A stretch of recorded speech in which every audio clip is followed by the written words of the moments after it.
This week on TGC News, new stuff from PSA, Remington, Winchester Federal, YHM, SilencerCo, DD, AGM, Bul Armory, Browning, Benelli, Smith & Wesson, Ruger, and more. Let's go!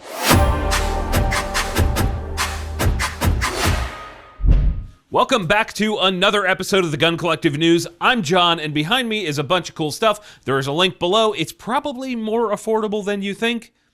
Just saying. First up, I need to level with you guys. Last week, I said this about the Beretta PX4. Then we have the new versions of the PX4.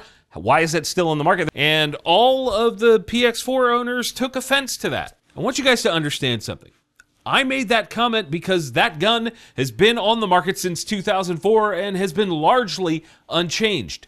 That is why I said I'm surprised on it still being on the market. Some of you lack understanding of nuanced language, and it shows. I was not making fun of the gun. It's probably not a bad gun. Get over it. Another bit of housekeeping real quick. I saw a bunch of comments saying things like, why didn't you cover XYZ other brand? There are a couple reasons for that usually. This happens all the time. Either the marketing people from that company have failed to get me actual info on those products in time for the episode, or, this happens a lot, we've already covered it. I try not to hit stuff twice, and sometimes we are months ahead of everyone else in terms of coverage. The best way to stay up to date and not miss anything is get subscribed, hit the bell, all those things that they make you do, and tune in every week. Now, how about some new stuff? I'm going to kick this week off with Palmetto State Armory because none of these products are real yet, so we're just going to lead with them. What they did is actually pretty awesome. They are polling the audience, their customers, to vote on the next new products that they produce. I'll run through them real quick, and then you guys can tell me which ones you want to see. Think of this like, I don't know, like a car company letting you vote on which cars they make based on the concept cars.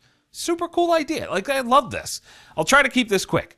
The VUC is a 5.56 AK type thing.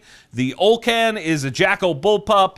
There's the 22 Dagger, the X57, which is MP7 at home, the Dagger 45, the full-size Dagger, the 10mm carry Dagger, the 308 Jackal, the Saber Enhanced M4.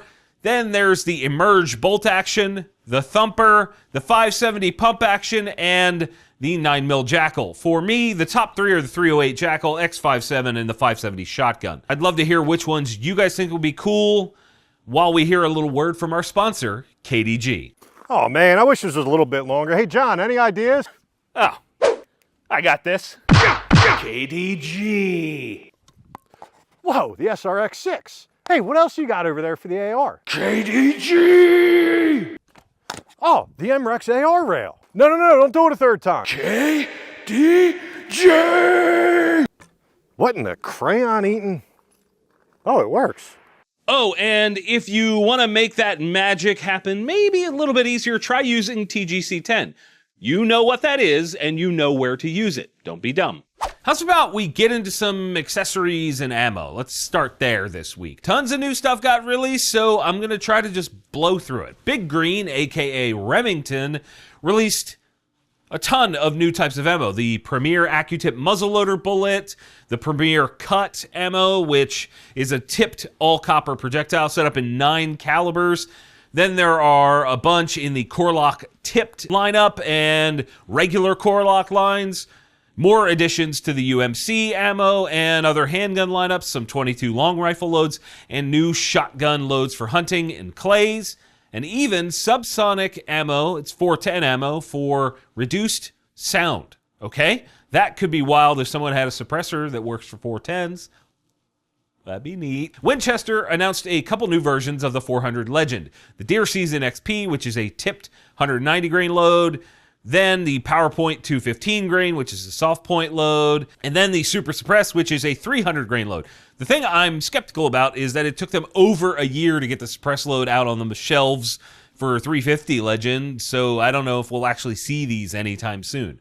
Federal also has a new line of ammo called Fusion Tipped. This is essentially a tipped version of their Fusion hunting lineup that's been out for a while and is pretty popular. The idea is that you get better accuracy and still good expansion on flesh targets. This is not new to ammo, it's new to Federal. The tip stuff is better for shooting at extended ranges than a soft point or hollow point that's meant for hunting. They don't say which cartridges yet, but I'm sure it'll be a whole bunch. YHM released a new .338 can called the Bad Larry. That's a good name. Long story short, they say this is designed for anyone shooting big bore stuff at extended range. It's made of 17-4 stainless and has a Cobalt 6 blast baffle, which is supposed to be super durable, and as per usual with YHM, it's affordable. The MSRP is $930, and that makes it one of the more affordable .338 cans out there. We did a tour of their facility a few years back. Go watch that if you want to learn just how they make cans. Meolight released a ton of new optics this year. There's the M22, which is a reflex sight meant for a rifle. Then for pistols, there's 6 different options. The F, S, Pro F, Pro S, DF, and DS. The Pro models are enclosed, the others are open style. The F models have an RMR footprint, and the S have the RMSC. The pistol optics range from 170 MSRP for the DS up to 320 for the Pro F, and the M22 has a 450 MSRP. AGM has a new version of the Rattler thermal optic called the Rattler V2.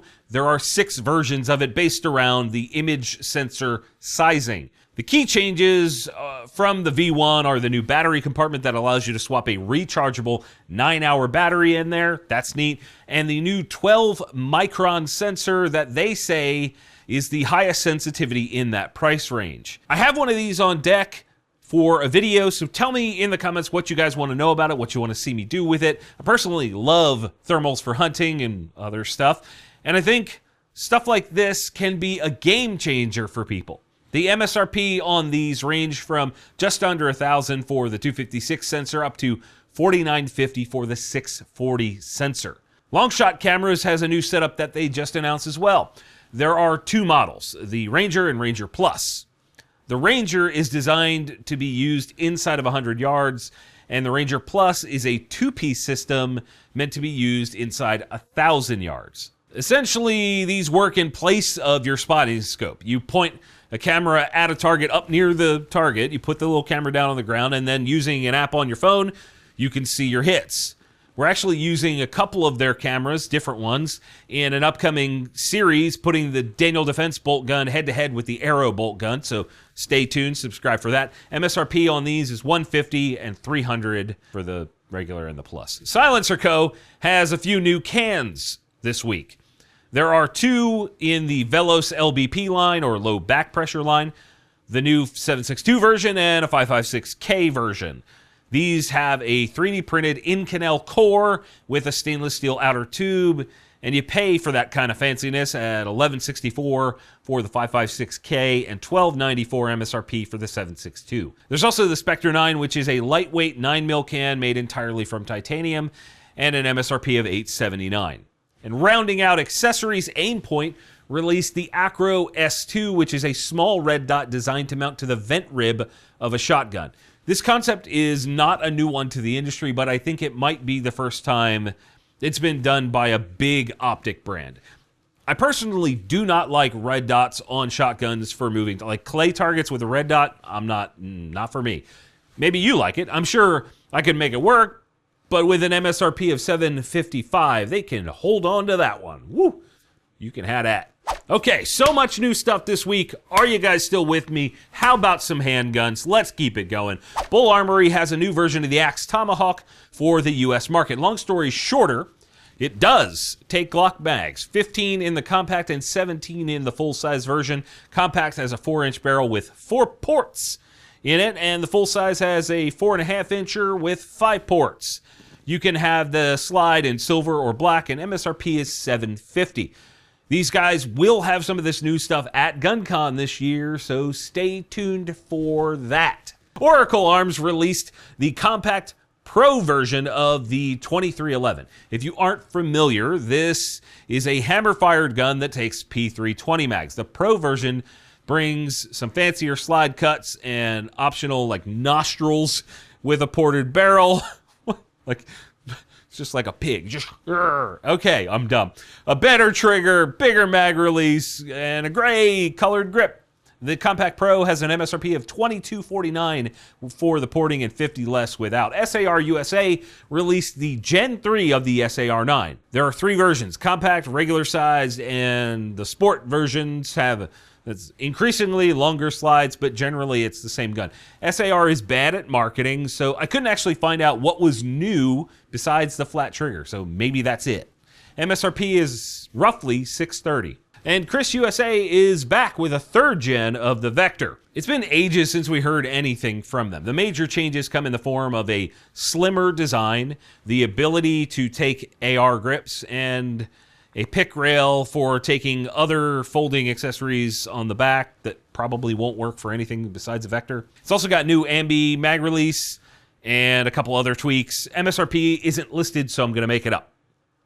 That's how we do things. They are asking for 4,000 empty water bottles from the passenger side footwell of your car. That's weird. I don't know why they would want that. Instead of our normal deal of the week that we do right here in the show, I'm just going to ask you to get subscribed if you made it this far into the video. It's actually really helpful to the channel when new folks come on board and then keep watching and come back and watch the videos. That's really a good thing. So it would be awesome if you could hit that button and like, follow, all that, blah, blah, blah. Same shit everybody else says. But seriously, it does help. Let's jump into some long guns. We've got a big mountain to climb here, so let's get stepping. First off, Benjamin Airguns has a new one called the Bulldog M257.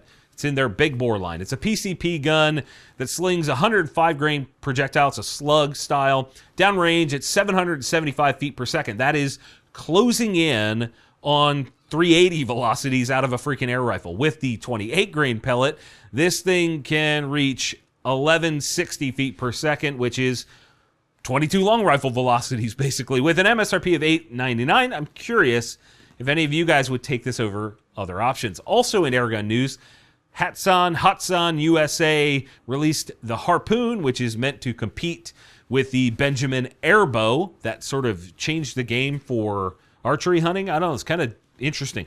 This thing pushes a bolt downrange at 600 feet per second, which is about 150 more than the Benjamin at an MSRP of $640. They also released the Factor Sniper Long for 1,200 shekels that has a 30-inch barrel, fancy trigger system, and it just looks freaking wild.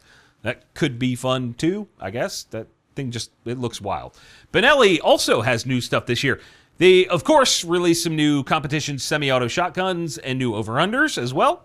But the most interesting is a new version of the Lupo, not Leupold, the Lupo bolt-action rifle. It's called the HPR, and it looks really fancy. You can have one in 6 different calibers, and they have a .75 MOA 5-shot guarantee at 100 yards. I kind of love the way it looks, like it just dropped out of a video game. MSRP is $29.50. Not cheap, but let's hope it's good. Browning also has a new bolt action. It's kind of a sequel. The X-Bolt 2 is here. It's got some neat features. The stock is adjustable for height and length of pull, and it also has a swappable grip area. There's also an improved receiver and the new DLX trigger that they claim has no creep, take up, or over travel. That's neat. It's also adjustable down to 3 pounds, and some versions can be had with the Plus magazine setup, which is basically an extendo for your hunting rifle. There's also the Target version, which takes MDT mags, so I'm not really sure if others will fit as well. It could just be AICS mags. They didn't really say. Prices start at $14.70 and go up over 4 Gs for one of the fanciest versions. I gotta say, I want to try it. Smith & Wesson is in the news this week with a new lever action rifle. It's called the 1854, and there are 2 versions, both chambered in 44 mag. Thank goodness for that. The basic version has a stainless barrel and receiver with plastic furniture that has M-LOK slots up front. The sights are gold bead front sight with a ghost ring rear, and there's also a pick rail on top of the receiver, but that's kind of useless without a cheek riser. Like, it just stacks the optic too high. The barrel is also threaded for a break or a can. Let me just tell you that a suppressed 44 special out of that thing with a suppressor would be awesome. There's also a limited run version of the gun that is basically the same thing, but instead of plastic, it has this absolutely beautiful walnut furniture, and the stainless has been hit with black PVD coating. The black and stainless gun has an MSRP of $12.79, which isn't horrible. and the limited gun is $3,500. I'd say I want the fancy one, but I've got this. This is chambered in 500 Magnum instead. Let's go. Speaking of lever actions, Bond Arms says their lever action AR combo thing is actually ready now. They teased this last year, and in SHOT Show tradition, it wasn't even close to ready for sale.